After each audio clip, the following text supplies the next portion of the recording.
जय मसीह सबैजनालाई। आशा गर्दछु तपाईहरु सबैजना सन्चै हुनुहुन्छ होला।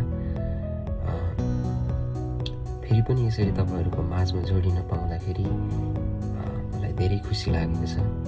प्रभुलाई पनि धन्यवाद भएको होस्।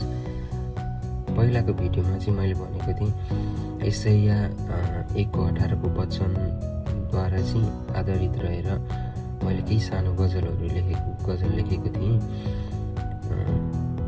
त्यही गजल चाहिँ आज तपाईहरुको माझमा प्रस्तुत गर्न चाहन्छु।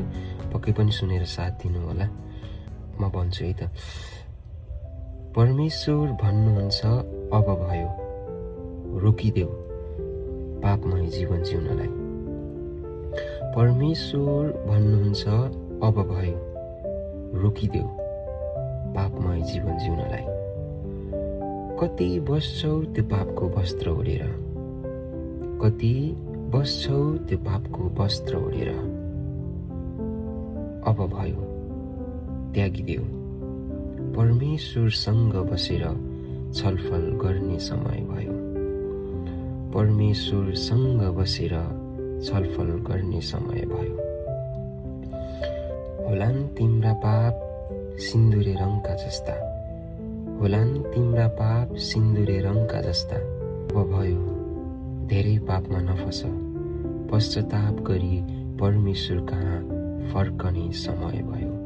होलान् तिम्रा पाप गाढा राता रङका जस्ता, होलान् तिम्रा पाप गाढा राता रङका जस्ता।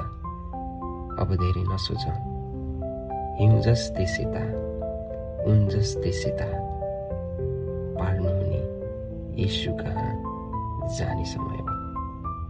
हिउँ जस्तै सेता, उन जस्तै सेता पार्नुहुने येशू कहाँ जाने समय भयो।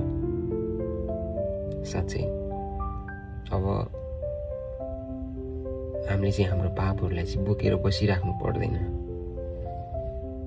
त्यो बिसाउने चौतारी छ, त्यो क्रुसको रगत छ, जुन रगतले चाहिँ हाम्रा सबै पापहरू चाहिँ धोइ पखालिकन हिउँ जस्तै सेता अनि उन जस्तै सेता प्रभुले पार्नुहुन्छ। अन्तिमसम्म सुनेर साथ दिनुभएकोमा धेरै धेरै धन्यवाद। कस्तो भयो कमेन्ट गर्नु होला है। अब फेरि अर्को भिडियोमा भेटौँला। जय मसीह।